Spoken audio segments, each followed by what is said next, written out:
What's up YouTube? This is Trevor Giampa, or as many of you know me as Hybrid TG. I'm excited to be on here to start posting long form content and videos because I want to be able to share with you guys in-depth training, what exactly I do, what workouts I did, what diet I follow to have built the hybrid stats that I have. I'm excited to be on here to share the mission more, to raise the standard for hybrid athletes. Let's get it.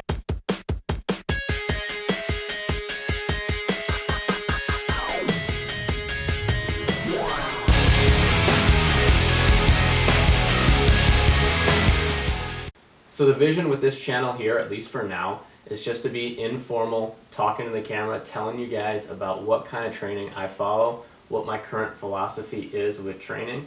If you guys watch Truett Haynes' channel at all, it's going to be a lot like that. It's going to be a lot of short clips telling you guys, just taking you through my week, my training, what I'm building for, and trying to just bring you into the training philosophy of being an elite hybrid athlete. And the whole goal here is just to show you how to raise your standard, how to get better at lifting, at running, at just strength and endurance in general. So excited to start sharing some clips. Let's get into the quick video here about my build for the Boston Marathon. Alright, so before I tell you about my current training split, I'm going to share with you a little bit about the mission. So I'm going to start with a Bible verse that inspires the mission that I have here. And this is Matthew chapter 5 verse 48. Therefore, be perfect as your heavenly Father is perfect. Now, something very cool about this verse and very profound is the fact that we all know that we can't be perfect. And my personal brand here is not about being perfect. It is about striving for perfection in all areas of life. So when I tell you raise the standard, I'm talking about trying to be the best athlete that you can, not accepting the limits that you have with your strength training and with your running and with the time you spend towards your job and your family, towards your hobbies, towards everything that you have, especially your faith and your relationships. Raising the standard is about trying your hardest and not accepting the fact that you have to sacrifice performance in one aspect for others. Try to be perfect, just strive to be perfect. That is how you achieve excellence in every area. That is how you obtain holiness. So, a little bit about the mission here. Raise the standard is really me trying to show lifters everywhere that you can run way faster than you think. And it's me trying to show runners that you can lift more than you think. These limitations that we have are not limitations that we have discovered. Not many of us have discovered, I can't lift and run at the same time. It's something more that we inherit. We get told that we can't do these things, and then we accept those limits onto our own training. And those limits that we accept, they dictate our actual performance. So I'm not trying to be the best, I'm not trying to be perfect, I'm just trying to show you that you can strive for perfection, and if you do it, you're going to achieve so much. So we're currently 3 weeks out from the Boston Marathon, and you guys know that I've been working 12 hours a day as a chemical engineer. This is my second day off in the last month, and we're going to spend this off day showing you guys how we've been training, show you how the running build has been going, and also just getting in some lifts around the apartment here. Got the pull-up bar set up, and we're just going to do a quick set.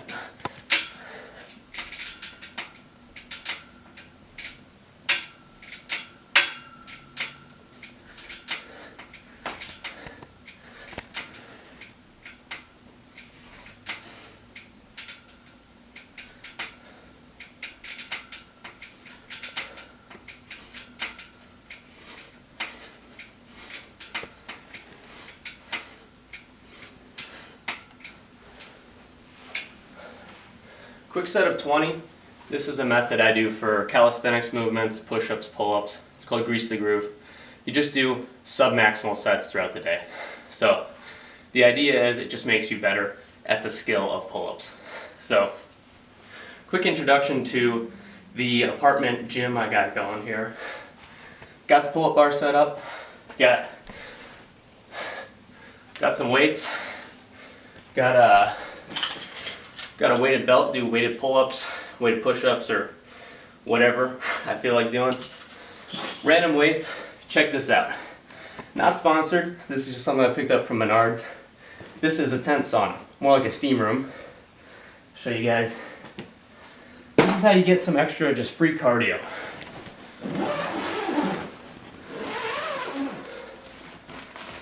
Check the inside there.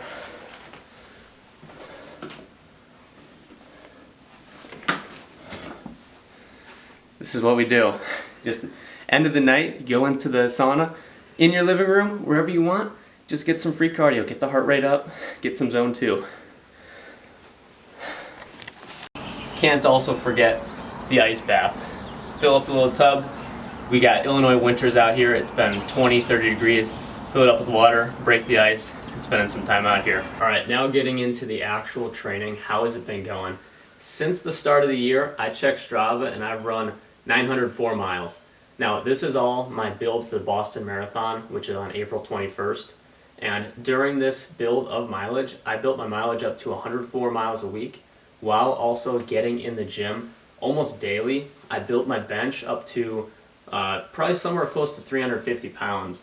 I hit some workouts that I had never done in the gym before. I hit 305 for a 4x4, which is just an unheard of level of strength for me, which I was super happy to keep pushing strength in the gym, just getting super strong. And that was during the build. That was while we were doing 20+ mile long runs. We also did some crazy stuff this winter. We did a 45-mile run on the treadmill at 7:21 pace. We also did, the following weekend, we did a treadmill marathon PR. We ran a 2:26 marathon on the treadmill. Check out my Instagram videos for those, both insane.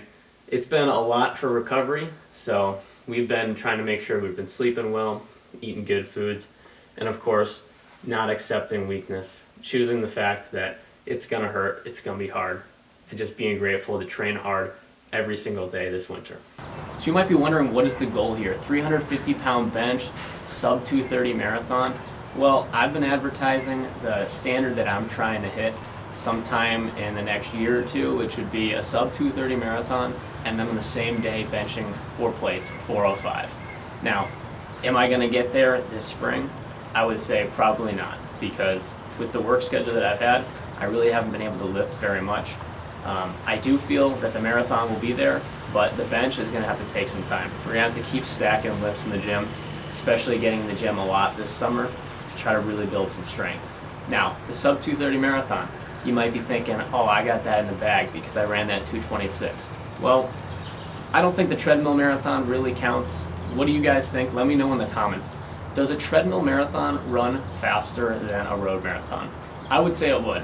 When I did that treadmill marathon, I was in no means fresh. I was in some big training weeks, and I had done that ultra the weekend before, and really it was just a fairly easy effort. 226 is 7 minutes faster than I've ever run on an outdoor, real, legit marathon, and it just felt easy that day. It was a great day. You know, we pushed hard, but there was definitely more in the tank. I'm excited to someday see like how fast I could run on a treadmill, but really this spring is about loading up and getting ready for a real, just major marathon. That's what Boston is. It's a legit course, the most historic one in the U.S. I've never done Boston before, and I've been training this spring with Floberg Runs, really good marathoner, 232 guy, BPN athlete, one of my personal inspirations for running the marathon and getting into content creation and sharing what I do with you guys.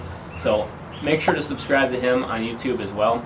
I've been doing some training sessions with him, and he's a guy who is, I know he's going to run a sub 230 marathon very soon here. So being able to keep up with him has been a big confidence builder that, yeah, I am in sub 230 shape, and we did it on the treadmill. Now we just got to prove it at a major marathon. So we're 20 days out, and I'm excited to try to get that sub 230, and then we're going to get in the gym that same day. I'm going to find some gym in Boston. I don't know where it'll be yet, but we'll see how much we can bench that day. Or we'll do some kind of lift and see what hybrid stats we have built up to this spring. Now, the training split that I've been doing has been daily running. If you want to get good at running, you have to do it every day. Sorry. Off days, yeah, you can have some off days, but even my off days are typically maybe 5 to 7 miles, just recovery. If you want to get good at something, it is a skill that you have to build. Now, build up to it smart. Don't jump too much mileage. The whole key to success here is not getting injured. It's being able to stack wins every day. So I've been running for pretty much 10+ years at this point, and this build has been the one where I've been focusing on really getting that sub 230. So what I've been doing here has been 3 workouts a week. Tuesdays, I've been doing a track workout. And then Thursdays has been a tempo or some kind of like almost threshold work where I'm building efficiency at marathon pace. And then every weekend has been a long run workout. So Saturdays I'm doing somewhere between 16 to 25 miles with a lot of marathon pace or faster work within that build. So the 3 workouts a week has been crucial for building speed and endurance. One thing I'm doing here that has been different from every other marathon build has been the focus on these Tuesday track sessions. This time I've joined a track club and I'm running with guys who are just way faster than me. Guys who have run close to 4 minutes in the mile, well under 15 minutes in the 5K, and just going in there as a hybrid athlete and just trying to hang on to the pack has honestly built so much speed that I never had in the past. Look, I've been trying to run sub 230 for 2 years now, and every single time, no matter how fit I would get, that 5:43 per mile pace still just felt so difficult. And the reason why is because it was just too close to my threshold pace.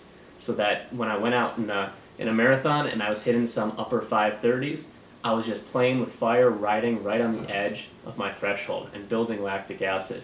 This time, after doing just so many repeats at 5-minute mile pace or faster with these fast track guys on Tuesdays, I think I've gotten my threshold pace down well in the 520s, if not faster. And so this has allowed me to just actually settle in at 535 to 543 per mile. And this time, I'm seriously feeling different about my fitness. I feel that marathon pace has become more chill. So if you're a guy who's trying to cut down a lot of time on your marathon and get towards those faster paces, what you might have to do is focus on speed. You know, marathoners, we often overlook the necessity of speed. Speed allows you to bring your threshold pace down. It allows you to actually settle in at that marathon pace and make that uncomfortable pace feel way more comfortable. Some proof of the speed that has been paying off has been, I did an 8K race just 2 weeks ago. It was the Shamrock Shuffle 8K in Chicago, and I ran a pace that I didn't think I could ever do again. Back in high school, I ran a 15:18 in the 3 mile, which was 5:06 pace, and I thought my days of running low 5-minute miles for several miles at a time was kind of over. But I shocked myself, and I found that all the track workout has been paying off. I ran somewhere around 25:45 for the 8K, which is close to 5:10 per mile, which something that in a marathon block I never thought I'd be able to do. Now, this was with some fast shoes. I mean, these are with new Adios Pro 4s, really good for speed. I haven't spiked up or anything or used actual racing flats since high school, but you know, the new super shoes these days have just been so fast. But don't rely on the shoes to get your speed. You got to build your speed on the track. That's where real speed is built. So there's how running's been, building a lot of speed and getting comfortable at sub 230 marathon pace. How has the lifting been going this winter? Well, it's been going great and then mediocre. It started this winter just going amazing. We were putting up huge numbers in the gym. We were getting in the gym 7 days a week, pretty much, running a push-pull leg split, which I think is optimal for most hybrid athletes. Push days, getting in heavy bench press, weighted dips, overhead press, tricep work. And then pull days, weren't deadlifting much, but we were doing some barbell rows, doing a lot of lat pull downs. Weighted pull-ups were big this winter. And then one thing we always do, the curls. Why do the curls? Because biceps are where marathon speed comes from. The marathon is 90% biceps and 10% legs. So keep doing the curls if you want to get faster. Leg days, you guys are wondering, how do I do leg days with all the miles that I'm running? Well, the simple trick is do it on your hard run days. If you're doing a long run, get after it that afternoon, get back in the gym and hit your heavy squats. If you do your leg days on your easy recovery runs, you're going to be sore all the time. So at some point you have to just suck it up, hit the leg days when your legs are already sore from running. So the reason lifting hasn't been great the past month is we've been working 84 hours a week, and there's really only been time to do a solid run and then just trying to keep our strength gains on. We've been doing the grease the groove method where I'm doing pull-ups, I'm doing push-ups, a lot of just maximal sets. Going in and doing a max set of pull-ups or a max set of push-ups, trying to keep the strength. You know that after Boston's over, we'll be able to get back in the gym every day, keep the miles up, and really start pushing that bench strength again, working towards the 405. The bad thing about starting a long run at 6 p.m. is it gets dark 12 miles in. The good thing is the animals come out at night. Let's go.